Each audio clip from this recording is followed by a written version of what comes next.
Olá, seja muito bem-vindo e muito bem-vinda ao canal da Doctors First. Aqui você aprende como cultivar saúde para levar mais vida aos seus dias. Está começando mais um programa da Doctors TV. Aproveita, se inscreve no canal e ativa o sininho das notificações. Assim você não perde nenhum conteúdo que a gente publicar aqui. A glutamina é um aminoácido encontrado em maior quantidade no sangue e é utilizada para produzir proteínas. Ela é importante para a imunidade, para a massa muscular e muito importante para o intestino. Olha só essa informação. A glutamina é a principal fonte energética das células do intestino. Mas por que a glutamina é tão aclamada na saúde do intestino? Fica comigo até o fim porque é isso que a gente vai aprender logo depois da vinheta.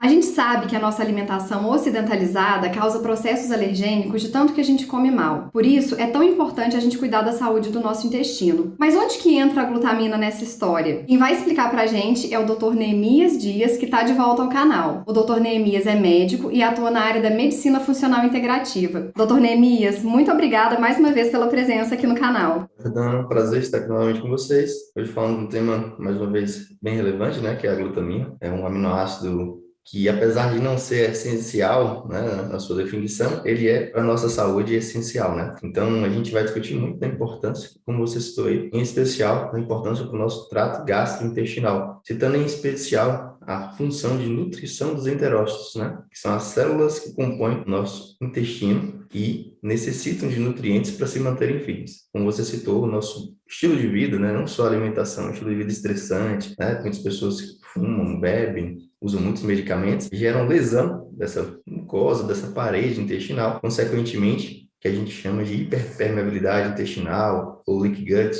né, que seria aí um dos grandes problemas que dentro da medicina funcional a gente enxerga como causa para diversas situações que levam a doenças como sensibilidades alimentares e até mesmo doenças mais complexas que a gente vai discutir durante a conversa de hoje. Excelente introdução.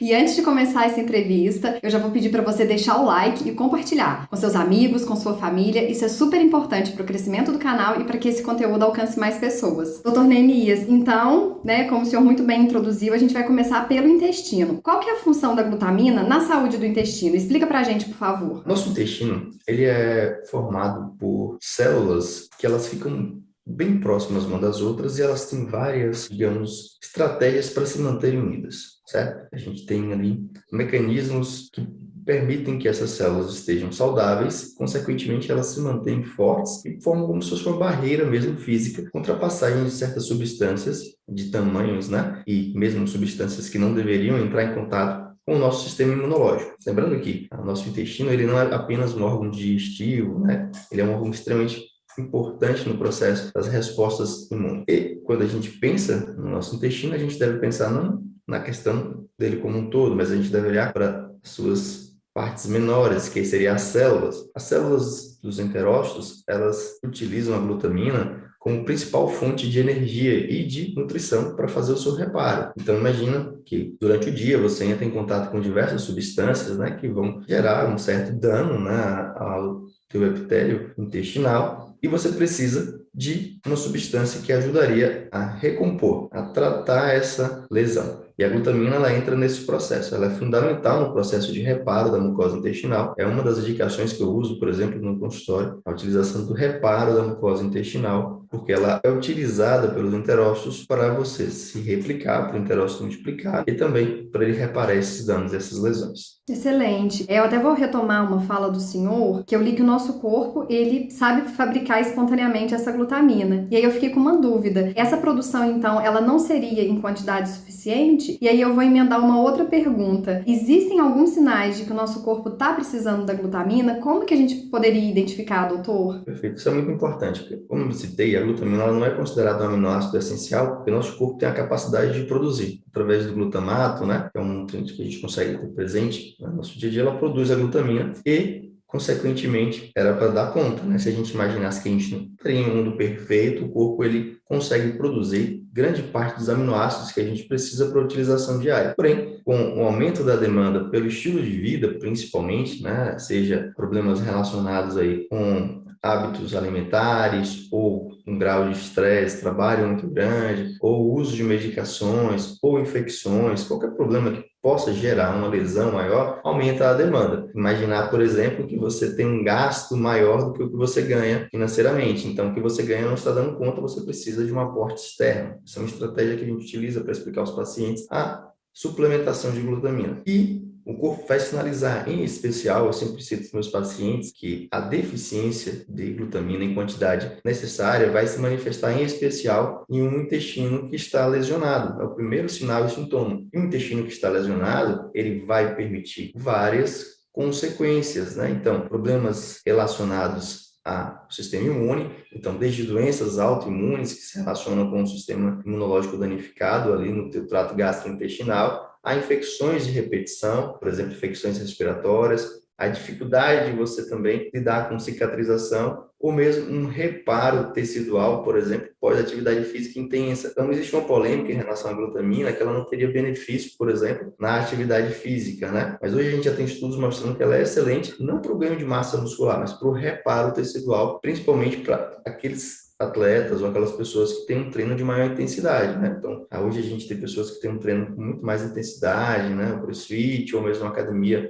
com um grau de intensidade muito maior. E algumas vezes você vai ver, ó, treinei demais, fiquei gripado depois, ou fiz uma maratona e fiquei gripado. Olha. Então, é bem interessante o uso da glutamina nessa estratégia de reparo para ajudar esse processo. Pacientes grandes queimados também, né, ou que têm lesões de pele, como, por exemplo, dermatites atópicas, elas se beneficiam muito, né? Então, isso sinaliza uma deficiência do corpo da glutamina, ou uma necessidade aumentada, porque nem sempre você vai ter deficiência inteira, mas uma necessidade aumentada por alguns processos, né? Então, é fundamental a gente compreender isso. Excelente. E existe glutamina em alguns alimentos. Quais são esses alimentos? Isso é interessante. Essa é uma das questões que o pessoal geralmente que critica a suplementação de glutamina vai citar, né? Porque a gente vai encontrar glutamina em quase todos os alimentos, carnes, cereais, leguminosas, vegetais. A glutamina, ele é um aminoácido extremamente presente na natureza e em vegetais, assim como nós temos a produção de glutamina, todo o reino animal e vegetal também, ou quase todo ele, é a capacidade também de produzir a glutamina. Então é interessante a gente compreender que uma dieta bem equilibrada, ela deveria ser uma boa fonte inicial de glutamina. Porém, qual é o problema? A maioria das pessoas, elas já estão com processos digestivos ruins, elas já estão com processos de uma demanda muito aumentada de glutamina. Isso vale, por exemplo, com uma comparação à creatina. A gente encontra a creatina, por exemplo, na carne, a gente encontra a creatina em alguns alimentos de origem animal, mas em pequena quantidade. Para a demanda que a gente tem, muitas vezes, ou para o objetivo que a gente quer, um objetivo terapêutico,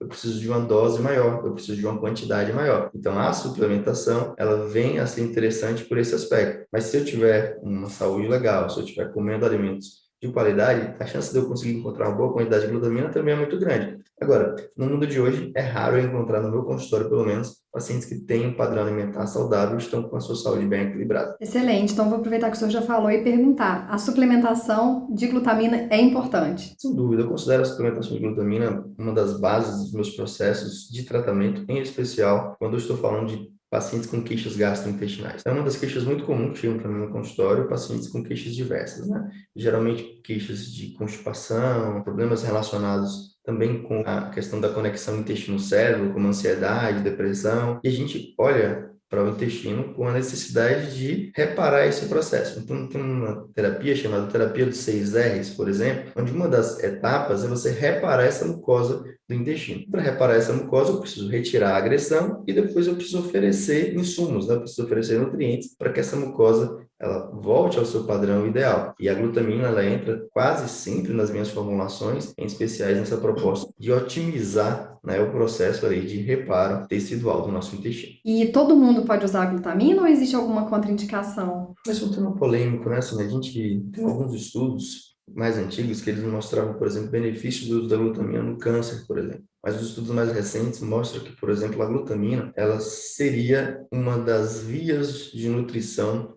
de alguns tipos de tumores. Então, em pacientes com câncer, eu tenho uma restrição muito grande em prescrever a glutamina. Isso não quer dizer que seja 100% contraindicado, mas são pacientes que eles não deveriam usar por conta própria, não deveria fazer suplementação sem um acompanhamento, até porque existem estratégias alimentares, estratégias terapêuticas, onde a gente tenta diminuir bastante o aporte nutricional, né, da célula tumoral, que tem uma replicação muito mais rápida, tem uma necessidade de nutriente muito maior do que as outras células. Então, por exemplo, você tem terapia metabólica do câncer, onde a gente trabalha com estratégias para diminuir ali o estímulo à célula tumoral. Então, a glutamina nesses pacientes talvez seriam contraindicados nesse processo. Os outros pacientes, de uma forma geral, não tem contraindicação. O ideal, por exemplo, que gestantes sempre com orientação médica, né? Mas não é uma contraindicação também formal. De forma geral, é um suplemento que é permitido para quase todos os pacientes, desde adolescentes, que às vezes passam em consulta, até idosos, prescrever glutamina sem nenhuma contraindicação. Excelente. E você que está acompanhando a gente, já conhecia a glutamina? Se sim, de que forma que você a utiliza? Deixe aqui nos comentários que a gente quer saber. Dr. Neemias, na introdução da entrevista, eu afirmei que a glutamina melhora a imunidade. Explica pra gente, por favor, como que isso acontece. A gente tem algumas conexões no nosso corpo, né? Uma delas é a conexão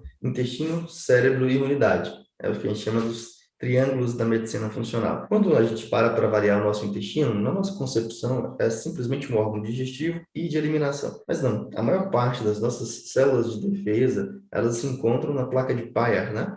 Que estão localizadas no nosso intestino delgado. Então, a quantidade de linfócitos, células de defesa de uma forma geral, que estão encontrando ali, primeiro contato com os alimentos ou com os agentes externos, e, consequentemente, eles dão a primeira resposta imunológica. Quando a gente tem um intestino danificado, quando a gente tem um intestino doente, a chance muito grande da gente ter uma resposta ineficaz ou até uma resposta exacerbada, por exemplo, nas doenças autoimunes, é muito grande. Então, pacientes que têm alterações respiratórias de repetição, doenças inflamatórias de repetição, eles devem olhar com muito carinho para o seu intestino. Então, não é pouco comum chegar no consultório pacientes com queixas de, não, eu tenho candidias de repetição, tenho infecção urinária de repetição, tenho resfriados, né, de repetição, eu sou uma pessoa que fica com faringite, né? A gente tem que olhar muito para a sensibilidade do ponto de vista do trato gastrointestinal. E a glutamina, ela vem a ajudar muito nesse processo, porque ao auxiliar o reparo da mucosa intestinal, que é essa mucosa que é repleta de células de defesa, a gente consegue ter uma melhor resposta imunológica. Então, dentro desse aspecto do tratamento que a gente falou lá dos 6Rs, por exemplo, né? A gente vai ter a glutamina aí como um dos responsáveis por esse processo de reparo, sendo fundamental, tanto para a saúde intestinal, como imunológica e também cerebral. Ótimo. E para fechar, o senhor falou anteriormente na pergunta anterior sobre a questão do câncer. E é isso que eu queria para a gente fechar a entrevista. Muita gente tem receio de usar a glutamina com medo de causar câncer ou de usar a glutamina durante o tratamento de algum câncer. Existe esse perigo? Isso é uma questão que eu mostrei, né? A gente tem alguns estudos, e você vai ver na literatura, muitos estudos sinalizando uma via que seria a via de nutrição das células cancerígenas. São vias glicolíticas, que é a utilização da glicose, por isso que se propõe, em muitos casos, uma dieta cetogênica, uma dieta baixa em alimentos com carboidratos ricos em açúcares, né? E você vai ver também uma linha que vai discutir a diminuição do consumo, por exemplo, de proteína de origem animal e fontes de glutamina, porque também seria uma outra fonte de nutrição da célula tumoral. No paciente com câncer em atividade, isso não é um paciente que já tratou o câncer, por exemplo, não é um paciente que tem um histórico familiar de câncer, porque na verdade a glutamina ela não gera o câncer, ela não tem nenhuma relação com desenvolver a questão do desenvolvimento do câncer, né? Mas dentro da fase aguda, essa questão de utilizar a glutamina, ela deve ser muito bem discutida com um médico especial, com um oncologista funcional que te acompanha ali, com um nutricionista oncológico também, para compreender qual é a estratégia terapêutica. Porque por vezes pode ser muito interessante também. O paciente oncológico que está muito caquético, muito fragilizado, ou que tem uma lesão intestinal muito importante, então tem estudos mostrando a suplementação de glutamina em pacientes com lesão por radioterapia, por exemplo, pós-câncer. Então, pode ser interessante nesses casos, né, porque ajuda principalmente na questão da lesão actínica, que é a lesão da mucosa ocasionada pela radioterapia. Porém, dentro da fase aguda, eu acabei de descobrir um câncer, eu vou tomar glutamina. Eu não indico, é uma das contraindicações que a gente não é uma contraindicação absoluta, porque a gente não tem dados absolutos, mas que tem muita lógica bioquímica, que tem muitos estudos que estão, digamos, trazendo essa via de nutrição do tumor que seria interessante a gente evitar e discutir, especialmente caso a caso. Certo? Excelente. Bom, nós conversamos hoje com o Dr. Neemias Dias sobre a glutamina e a saúde intestinal. Eu espero muito que você possa aproveitar essas dicas e antes de ir embora, deixa o like nesse vídeo e compartilha. Isso é super importante para o YouTube entender que esse é um conteúdo relevante. Dr. Neemias, então, mais uma vez, muito obrigada pela participação aqui com a gente. Prazer estar aqui compartilhando com vocês um pouco de conhecimento, trazendo um pouco de informação para o público e a gente sempre está disposto a ajudar quando é chamado. Ótimo. Obrigada a você pela companhia. Eu te vejo no próximo programa. Até lá!